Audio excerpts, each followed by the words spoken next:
वो आए, अभिषेक जी मंच पर आए और अपनी जो प्रतिभा है उसको थोड़ा प्रदर्शित करें और अपनी प्रतिभा के साथ बच्चों को रूबरू कराएं। अभिषेक जी का जोरदार तालियों के साथ स्वागत करेंगे।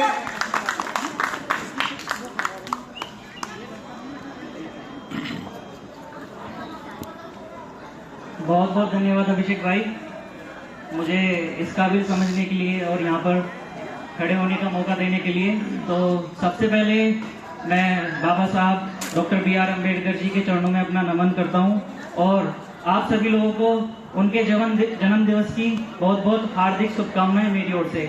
मेरा नाम है अभिषेक कुमार और मैं भी आप सभी के बीच का एक छात्र हूँ और रूम नंबर 8 में रहता हूँ। तो मनीष भाई ने अभी मेरी एक पोइट्री सुनाई आप सभी के सामने और उसी के बाद अभिषेक भाई ने मुझे भी एक छोटा सा मौका दिया और मैं बहुत सौभाग्यशाली हूँ कि आज आप सभी लोगों के बीच में खड़ा होकर यहाँ पर मैं बोल पा रहा हूँ। और ये सब चीज़ें इसीलिए हो पाई हैं कि बाबा साहब ने हमें इस काबिल बनाया, यहाँ तक पहुँचने के लिए हमें एक रास्ता दिखाया, हमारे लिए संविधान बनाकर गए, जिसकी वजह से आज हम इतने ऊंचे स्तर तक आ पाए हैं। तो अगर उनके लिए हम एक छोटा सा प्रोग्राम कर रहे हैं तो ये सब उन्हीं की बदौलत है। तो हमें उनके लिए एक छोटी सी ताली बजा के आप उनका सम्मान कर दीजिए ताकि लगे कि हाँ हम कहीं इस स्तर तक पहुंच चुके हैं। तो कड़ी में आगे बढ़ते हुए मैं अपनी एक छोटी सी प्रस्तुति कविता के रूप में आप सभी लोगों को सुनाना चाहता हूँ। ये कविता मैंने हमारे लिए लिखी है। जब हम कुछ सोचते हैं कुछ करने के लिए तो शुरुआत करने के लिए बहुत सारी चीज़ें हम सोचते हैं कि ये करेंगे वो करेंगे, लेकिन उसमें हम आगे नहीं बढ़ पाते हैं। हमारे मन को डर लगता है, जैसे कि बहुत सारे लोग आप भी सोच रहे होंगे कि भाई हम भी यहाँ पे खड़े होकर कुछ ना कुछ बोल पाएं, कुछ ना कुछ कह पाएं, लेकिन आपके अंदर वो डर, अंदर यहाँ पे खड़े होने का डर रह रहा होगा जिसकी वजह से आप यहाँ नहीं आ पाए। मैं उम्मीद करूंगा कि आप लोग आगे भी यहाँ पर आने का साहस करें ताकि आपके मन का डर वो खत्म हो। तो उसी की तर्ज पर मैं अपनी कविता कहना चाहता हूँ जिसका शीर्षक है तो क्या हुआ। तो क्या हुआ। शांत बैठे हो, कुछ सोच कर तो देखो, अधूरा सोच कर रह जाओगे तो क्या हुआ। मैं आप सभी लोगों से भी चाहता हूँ कि आप भी मेरे साथ लास्ट में दोहराएं वो बात, तो क्या हुआ। ठीक है।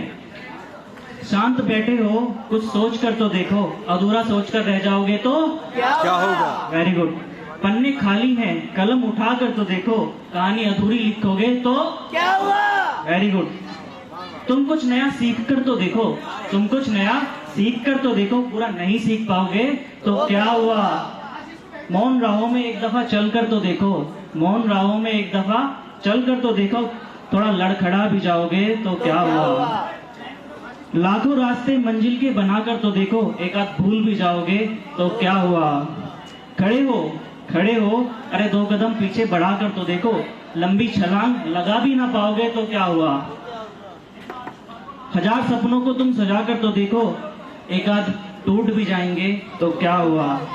तुम अपने सपनों को हवा देकर तो देखो, ज्यादा ऊंचे उड़ भी ना पाओगे तो क्या हुआ। हार ने मानने का जज्बा, वो सुनना ध्यान से, हार ने मानने का जज्बा रख कर तो देखो, फिर असफल हो भी जाओगे तो क्या हुआ। महफिलों से काफिया रख कर तो देखो, अगर ठुकराए भी जाओगे तो क्या हुआ। निराश हो, कल्पनाओं में भटक कर तो देखो, अपनी मन की कल्पनाओं में भटक कर तो देखो, कुछ नया खोज भी ना पाओगे तो क्या हुआ। कभी खुद के साथ अकेले बैठ कर तो देखो, कभी खुद के साथ अकेले रह कर तो देखो, ज्यादा जान भी ना पाओगे तो क्या हुआ। खुद के मन से तो कुछ ना कुछ जान पाओगे ना। तो अंत में 2 लाइनों के साथ इसको समाप्त करता हूँ। तुम बस शुरुआत करके तो देखो, कुछ कर पाओगे तो क्या हुआ। तुम बस शुरुआत करके तो देखो, पूरा भी ना कर पाओगे तो क्या हुआ। तो सभी को बहुत बहुत धन्यवाद। और इसी के साथ मैं एक छोटी सी और अपनी एक शायरी है उसको बोलना चाहता हूँ। तो इत्र सा महकू रंगों सा चंपू, ऋतुओं की शान पृथ्वी के सम्मान, मिट्टी से जन्मा फूल हूँ मैं। बहुत बहुत धन्यवाद। आज प्रतिभा के धनी हमारे अभिषेक जी, जिन्होंने अपने शब्दों से आपको रूबरू कराया। वो वैसे भी कई मंचों पर अपनी प्रदर्शनी दे चुके हैं और इसी कड़ी में मैं आगे आमंत्रित करना चाहूंगा हमारे राहुल जी जो रेलवे विभाग से हैं, वो मंच पर आए और अपनी प्रस्तुति दें। राहुल जी का तोड़दार तालियों के साथ स्वागत करेंगे।